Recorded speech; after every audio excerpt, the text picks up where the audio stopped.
How to deliver bad news to a patient effectively. In the next few minutes, you'll uncover the secrets of delivering difficult news in a way that builds trust and sets your patients up to take action. We've all been there. The moment before you enter a room to deliver news that will forever change someone's world.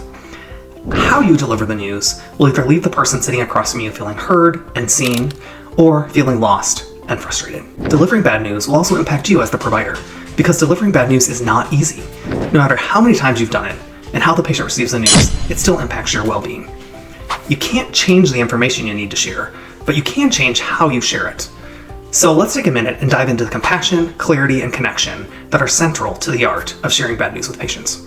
Hi, I'm Dr. Ben Ranking. I'm a pediatric cardiologist, medical educator, and physician coach. I founded the Developing Doctor, a physician coaching service for healthcare providers to provide physicians and healthcare providers with the skills they need to thrive in healthcare. As a pediatric cardiologist, I've had my fair share of tough conversations. I remember the first time I had to break bad news with a simulated patient as a medical student. I really had no idea what I was doing. I followed the script and it went okay, but not great. Fast forward a few decades after delivering tough news in real life and watching others do it, some things click. It's not really about delivering the message, it's about how the message is delivered and how the patient feels.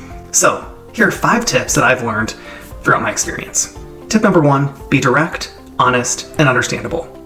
It's tempting to sugarcoat the information that you need to deliver to minimize the impact of what you're saying. However, it's better to be forthright and say, this is the problem, this is what the problem means, and these are your options moving forward. Use as many non-medical terms as possible. So for example, one of my jobs is to perform fetal echoes and counsel patients after a fetal echo. When we detect a heart problem, I usually start with something simple like, your baby has a heart problem, it's going to require medical or surgical treatment, and this is the path moving forward.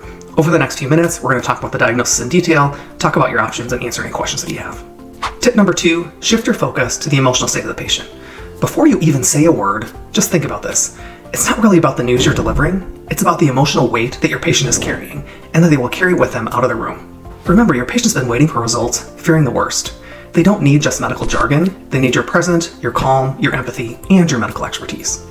So start by meeting the patient where they are. Before you deliver the news, take a moment and just read their body language. Are they closed off? Are they anxious? Are they angry?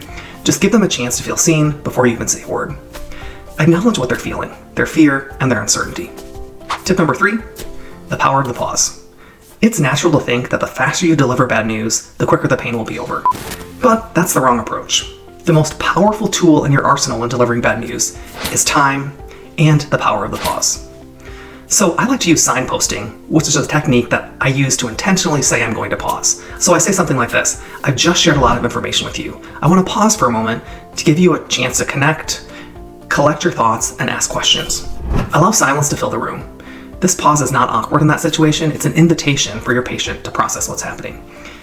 It's your signal that you're there with them, you're not just talking at them.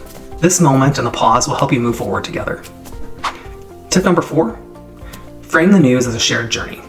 Receiving bad news can feel lonely and isolating. As you share the news, frame it as the beginning of a journey that you'll take together.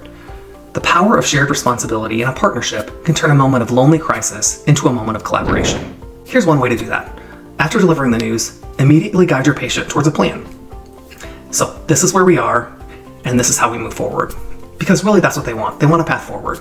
Don't leave them hanging in uncertainty with a diagnosis and no plan. Tip number 5, deliver hope. Let's be clear, hope isn't about pretending everything's okay. It's about showing your patient a path forward. There is no such thing as false hope. Providing hope is not about guaranteeing an outcome or an ending. Real hope lies in providing concrete next steps and as much control as possible in a situation that's really uncontrollable. Instead of saying, everything will be fine, say, I'm here with you, these are your options, which of these options feels right to you?